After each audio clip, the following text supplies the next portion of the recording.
Warning. The following podcast is utter nonsense and may cause agoraphobia, kleptomania, insomnia, and oppositional defiance disorder. We are required by law to provide you with this disclaimer for hazardous materials.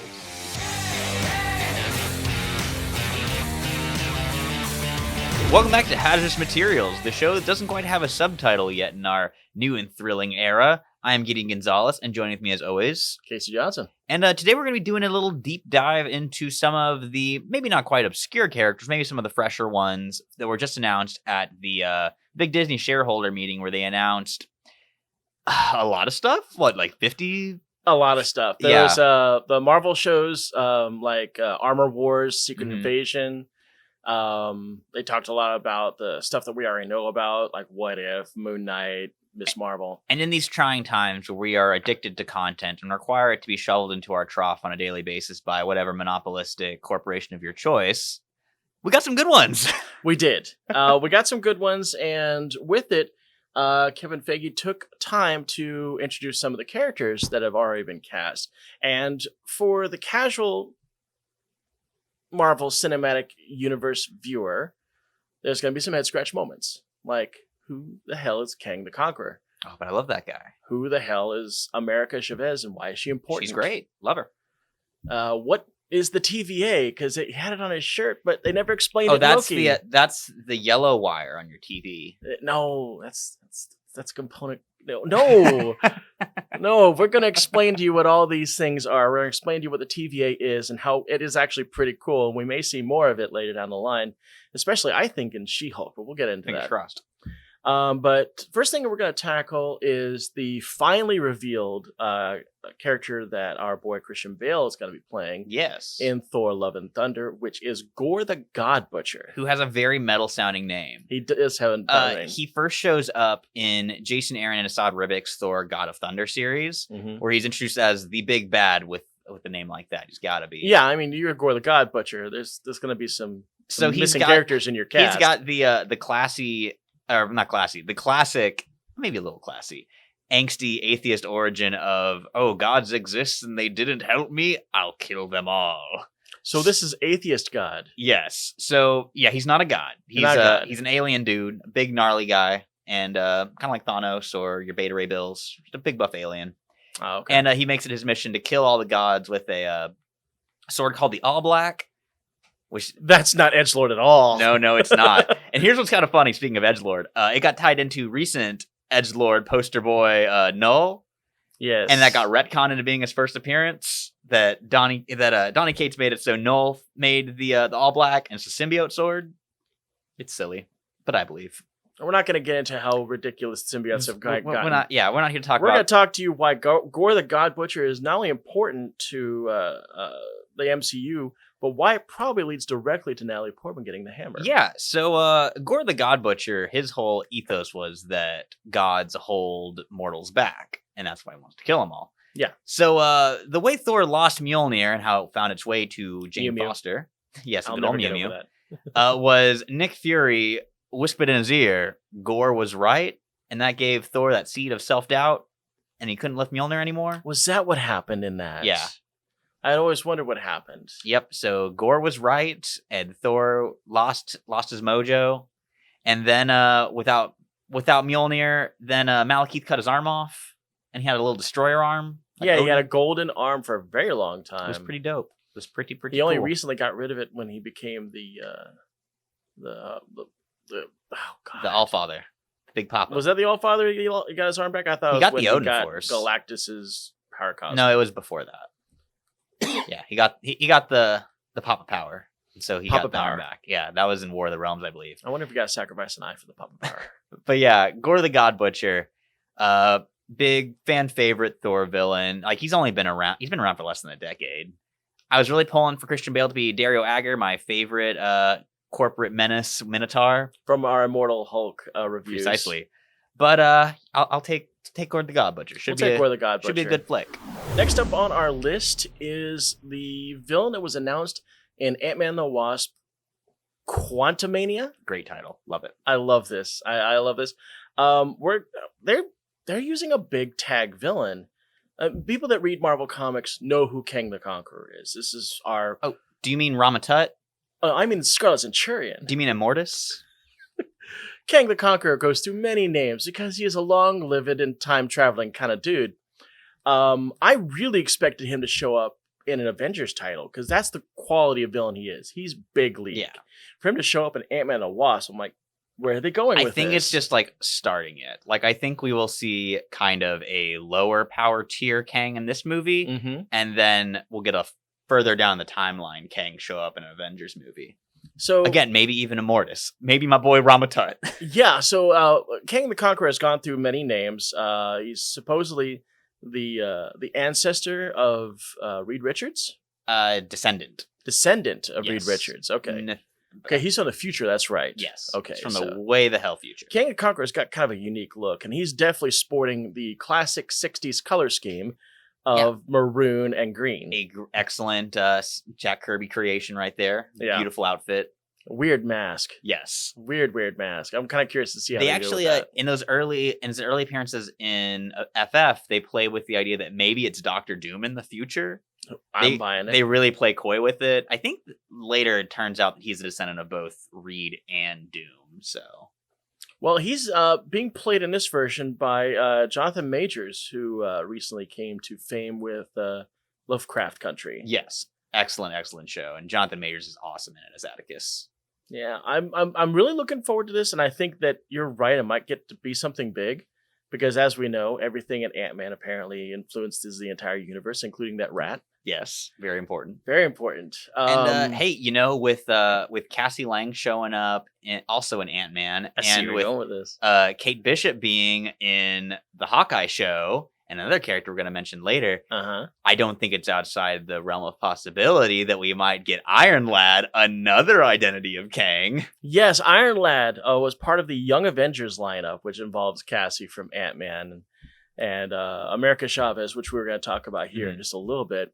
This is before he became an ass. Yeah, he sees what the future holds. I think Immortus shows him what the future holds, and he's like, oh no, I don't want to turn into that. So he goes back in time and founds the Young Avengers. As Iron Lad. And then he takes himself out of the timeline, and they take his cool future armor, and they put it on the Vision, and the Vision gets rebooted as him. And I loved Kid Vision. Kid Vision was great. Yeah, that's how they did bring Vision back. I was into that, didn't they? very mad when they killed off my boy Iron Lad, Kid Vision, and brought back Vanilla Vision. Marvel's had a lot of problems with Young Avengers. It just seems like they've never had confidence in the title. Which is weird because I think right out of the gate it had a ton of clout. Like Alan Heinberg was a TV writer. And he also worked, I think at that point he'd already worked on the Wonder Woman title to pretty big success. And he worked on the Wonder Woman movie. And who was drawing that? That was Jim Chung. I love his stuff. Yes, absolutely excellent stuff. I'm always excited to see Jim Chung on a title once again. He normally just does covers these days, but every so often does interior work. So we're expecting this Kang the Conqueror character to become just as well known from deep obscurity that Rocket Raccoon was. I remember talking to my coworkers about Rocket Raccoon and just getting this scrunched up little face. Is like, in 2 years, your kids are going to know who this character is, I assure you. And you are going to know who this character is. Inescapable. Kang the Conqueror, keep your eye out for this because he's probably going to be all over the place. I like you said, I think he's going to go out and infest the other MCU films with his variety of different identities. So next up on our list is a less historic character than Kang the Conqueror, but she made her debut about 11 years ago in the pages of Vengeance in 2009. That is America Chavez, who will be played by Xochitl Gomez in Doctor Strange and the Multiverse of Madness, an excellent title. Yeah, this was actually one of Marvel's big LGBTQ characters when she first came out. Yes, correct. There's a lot of to-do to be made about her sexuality. I don't remember if that was the case in Vengeance, but certainly played a big part in Young Avengers. And also in her solo series as well. She comes from an alternate dimension where I think it's all women, or at least same-sex couples are the norm. Yeah. And she gets kind of Superman'd through her little star portals to our dimension. And there is a lot of Superman to her, but she has a very stylized power set. Yeah, so her primary power, besides like she's got like your standard flying brick, like invincibility, super strength, and flight, Mm-hmm. but kind of her like signifier is that she can punch holes in dimensions and Sure, star shaped. star-shaped. Yeah, so she makes these big old star shaped portals. My favorite usage of that power was in Al Ewing, Kenneth Rocafort, and I'm blanking on the last artist who actually drew this scene. I want to say it was Steve Pugh. I'm not 100% sure on that. Hopefully I got that right. Oh, no, Travel Foreman. It's Travel Foreman. And when they brought her out, there were Marvel was trying to reuse a trademark that they hadn't used in a while, which was Miss America. Yes. So the scene in question is America has to get from one point of the universe to like way the hell out there. Mm-hmm. So she uses her dimension punching powers to access a dimension of pure kinetic energy, aka the punch dimension where Cyclops' eye beams come out. Right. So she enters this solid red field that just rockets her in a straight line from point A to point B. And it's, I love it. I've seen her pull the Rick Sanchez maneuver too, where she just keeps punching and punching, going through different universes. Yeah. To get to the right one. Yeah, America is such a fun character. I love when she's paired off with Kate Bishop, which is pretty often. She Yes. tends to follow her around to like West Coast Avengers and all that. But I really feel like Ultimates was kind of the best usage of her just because it was a big cosmic team and it was like, it felt like good recognition. Because like the Young Avengers typically are pretty street level, as with the West Coast Avengers. But this was like, yeah, this is a big power character. It's like when Luke Cage got put on the Avengers. It's like, yeah, there's a no-brainer. You know, I want to talk about the other Young Avengers, but I feel like I can't without spoiling a particular series that's coming out. You know what I'm talking about? Which series? WandaVision? Oh yeah, maybe we should hold off until We should probably hold off on that one. Watch that show and get back to us. And next one we're going to be talking about is not a character, but we're going to talk a little bit about what we saw in the background of the Loki special, especially the scene with Owen Wilson in it, which had the letters TVA. And I really thought that the trailer was going to explain what that is, but it didn't. Nope. It didn't tell you what TVA stood for. It didn't tell you what he is or why they got Loki. But we'll tell you. The TVA is the Time Variance Authority. Basically the time cops of the Marvel Universe.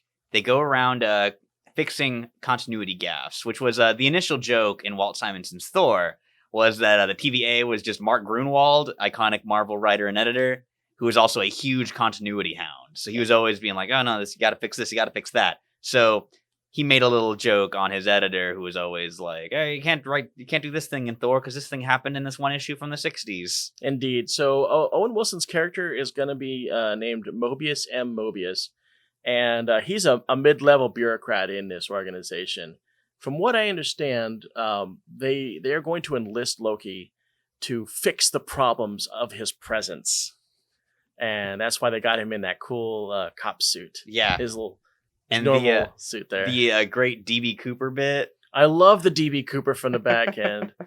Here's another thing. God, I don't know if we should insult their intelligence by trying to explain DB Cooper to them, but basically he hijacked a plane and disappeared. Yeah, he got a whole bunch of money.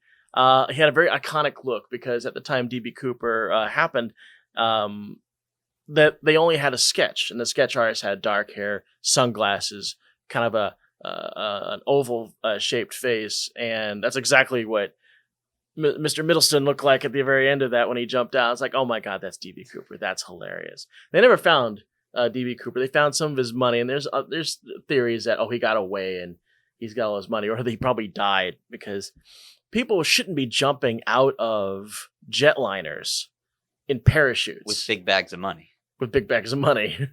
But I also really liked the little shout out to the Vote Loki series when he's got his little army of different warriors throughout time at the end. And his button on. Yeah, it was fun stuff. Yeah, it's suited. I like the fact that he's wearing his the little horny thing. Yeah. I'm really looking forward to Loki. I'm really glad that the show is showing up sooner rather than later. Mm-hmm. We've got WandaVision coming out on the 15th of January. We've got Falcon and Winter Soldier coming out in March, and then we got this show coming out in May. Oh wow, they're really hammering them out, huh? Well, yeah. I guess when you got 10 shows on the horizon, and when you got a pandemic that just pushes everything back, your schedule gets a little compact when 2021 rolls around. So I'm not arguing. Yeah, I'm super excited for 2021. Nothing else, we'll have a lot of TV to consume. Yes, indeed. I also think, only because TVA showed up in the comics with She-Hulk's solo series, where they were basically accusing people and she would have to defend people to the TVA authority. Yeah.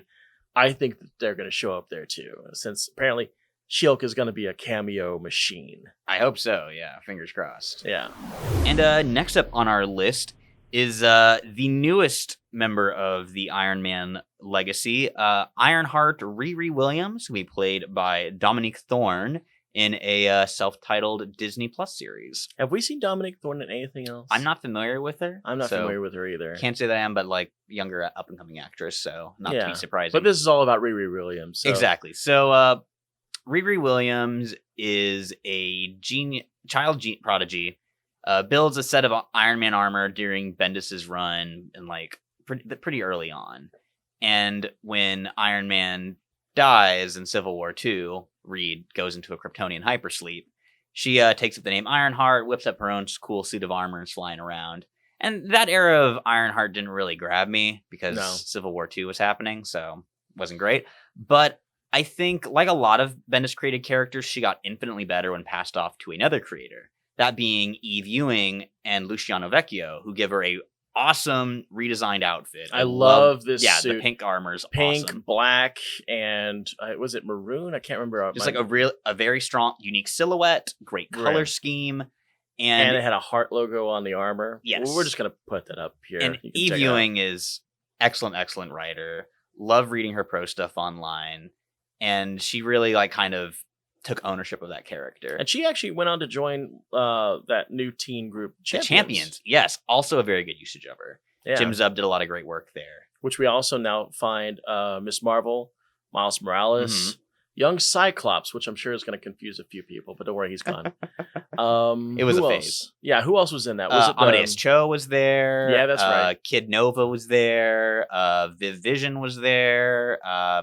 They're actually at the center of an event right now called Outlawed, where after a big, very Civil War style teen hero adventure goes wrong, Kamala Khan gets put into a coma during it, actually. And they outlaw teen heroes. Yes, and they call it Kamala's Law because she gets knocked out as Kamala, and it becomes a whole big thing. Excuse me. And of course, this becomes the perfect opportunity to blow off the dust of the Power Pack. Yes, comic. A lot of teen heroes getting a resurgence in the spotlight once again. But Ironheart, I think there's a lot of potential for that character there. I know a lot of dummies online being like, "Oh, why isn't it Morgan Stark?" Because Morgan Stark's a child. Like, it's ain't complicated. We've seen no. I don't think there's been a single good conversation involving Morgan Stark since the character was introduced. No, I mean it's just all been bad takes all around. So I mean the whole idea of Morgan Stark, not the whole idea, but the name Morgan Stark really just comes from one of Tony's less reputable cousins. Yeah, so it was, and like the character, she wasn't really a character in the movie; she was a plot device. So I don't get this rallying cry to turn a black character into a white girl legacy. Yeah. It's not necessary. Yeah, I'm really looking forward to some of the feel of Iron Man coming back in a TV show. Yeah, between this and Armor Wars, which damn, I say I don't know if it's come up on the show before, but the only era of Iron Man that I really like is when Rhodey was Iron Man. So getting a Don Cheadle starring War Machine, I really hope he becomes Iron Man on the show. Like that's my number one hope is we get Rhodey wearing the red and gold. On do that bit where he's talking on the phone and goes, Iron Man, let me grab him for you, and puts on his helmet. Yo. Because I've been sitting here waiting for you to finish because I was going to bring that up. That's hilarious. God, Rhodey as Iron Man was such a good era. I hope Mr. Rhodes, can we please speak to Iron Man? Sure, one moment.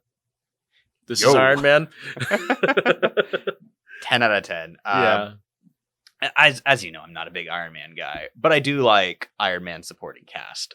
So killing off Tony Stark and allowing his supporting cast to blossom. Like, look how happy Hogan. He's having the time of his life in those Spider-Man pictures. One of my friends growing up, Armor Wars to him was like the Mutant Massacre is to me. It was like his favorite event. Yeah. And so therefore, even though I didn't really get to read the whole thing, I'm well versed in it just because I was inundated by facts. My boy Stiltman's there. So there was, I'm down for that. So I'm curious if we're actually going to see, let me do a list here. Stiltman, Stingray, Titanium Man, Crimson Dynamo, The Melter, the Unicorn.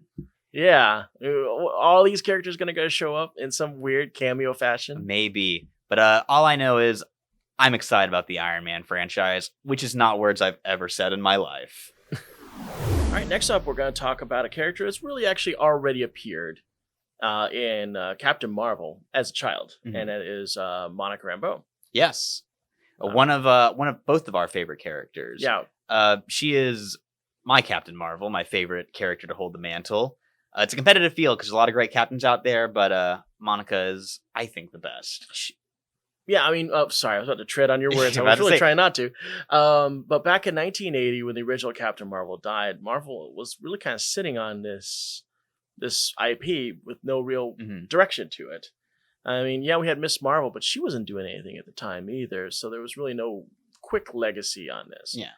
So they came out. It was an Amazing Spider-Man annual. Spider-Man annual, I think 16 by my boy Roger Stern, favorite Spider-Man writer, yeah, and favorite Avengers writer. So I guess Monica, I forget the accident that gave her powers. It involved cosmic rays. It was like some machine, cosmic rays, unimportant. What is important is what she did.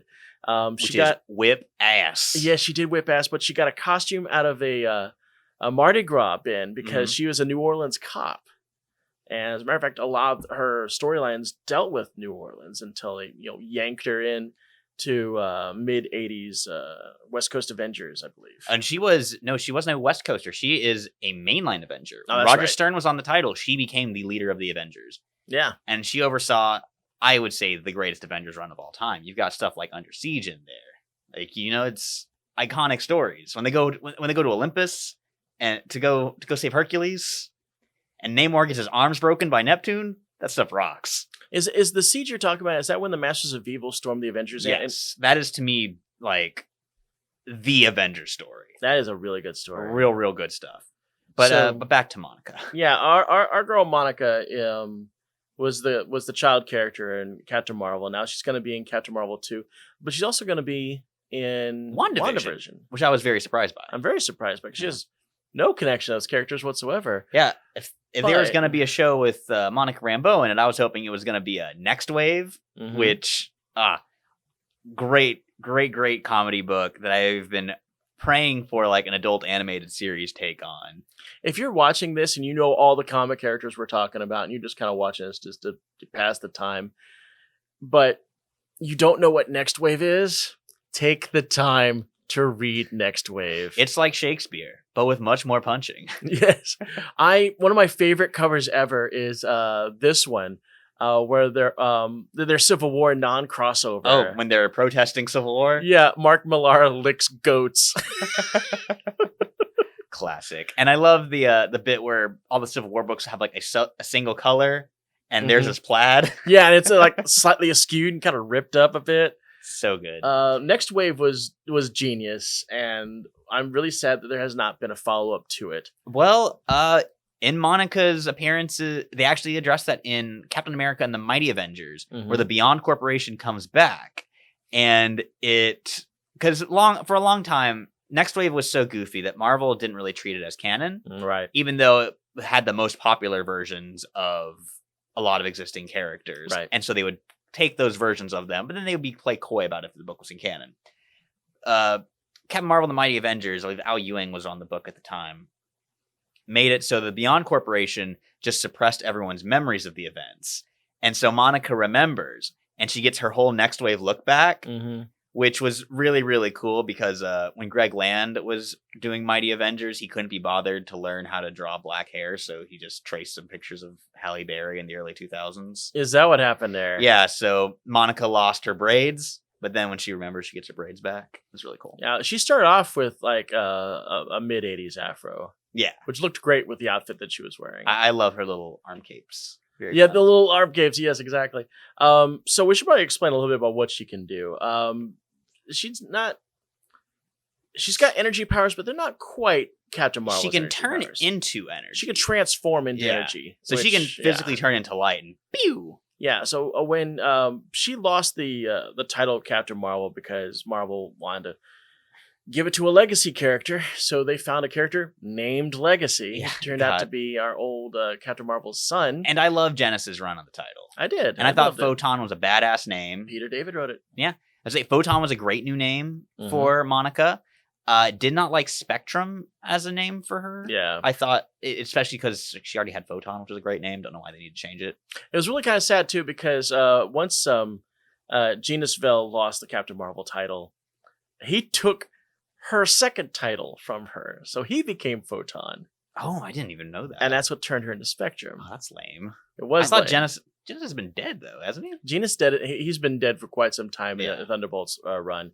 He's not really dead. They fractured his persona and scattered it amongst the universe, and they just never bothered to go He's back. functionally dead. He's functionally dead. He's been And dead then for a long wasn't time. Phyla was Captain Marvel for a bit before she became Quasar, right? Right, a very Yeah. short time. I preferred her as Quasar. And then after that, it languished. It didn't go anywhere. And then And suddenly, Carol got it. Carol came by, and the first time that Captain Marvel was used on her was in a Spider-Man. It Yeah. was Avenging Spider-Man number 8, number 9, I believe. Yeah. Yeah, somewhere in that ballpark. Yeah, and I was super excited about that because Yeah. I loved Carol Danvers, and I love the Captain Marvel legacy. All the characters that have carried Captain Marvel, I've loved, but Carol's been my favorite. Yeah. I mean, I know that Monica's your favorite, and that's Yeah. okay. Monica's I great. love Monica too, and I love the fact that her outfit is kind of a version of the Captain Marvel outfit, except it's black and silver. Yeah. That's cool. It's real rad. But as far as what she's doing in WandaVision, I think that one scene of that woman talking to Wanda, and she goes, "Hi, neighbor," and she's like, "Who are you?" And the other one goes, "I don't know." I'm pretty sure that's Monica Rambeau. I know she's the character that gets kind of like blasted through a building at one point in the trailer and like kind of skids through a field. So I think that they're going to use that whole thing to kind of introduce her and maybe even empower her. Yeah, well, we'll see. Yeah. So I think that pretty much clears up what we've got. There's tons of other characters that have popped up in this whole thing, Yeah. and I think we're gonna. Oh, probably- did we mention who's playing Monica? No, it's it is Tiona Paris. Tiona Paris. Who the only thing I've seen her in was in Dear White People, the movie, not the series. I like the series. I haven't seen the show, but I saw the movie and she was quite good in it. So Oh, I'm excited to see her take on Monica. I think I saw the movie once, but I've watched all, let's say, 3 or 4 seasons of the series. Didn't realize it It's went on for that long. really good. That's what I've heard. But regardless, that's gonna pretty well wrap up our post Disney shareholders presentation. Now, we really didn't know what we were going to do with our next episode because we're kind of like banking them up to release. But then one of my friends got me on Facebook and was like, "Who the hell is Gorr the God Butcher?" And I was like, that's a good point. You need to educate these folks on what these names are. And if we haven't talked about something that you maybe would like us to share some details on us, let us know. Put your comments down there. Send messages directly to me, obviously. And that's it. And if you want to know as soon as it comes up, if we take your topic, like us and subscribe. Yeah, see how you segues. Maybe into even that? get a notification. Just Who's to say I don't like notifications? I don't subscribe to them, but maybe you do. Maybe you can get a notification. Maybe you're a rebel. And we maybe give us some money on the Patreon. We love those. That We would love be nice dollars. if somebody were to do that. That would be nice. Well, you know yeah. what? Let's not get too crazy. Yeah, we're just starting this relationship, for the last year and a half. Yeah, hopefully we'll see you guys soon. I'm Gideon Gonzalez signing off with Casey Johnson.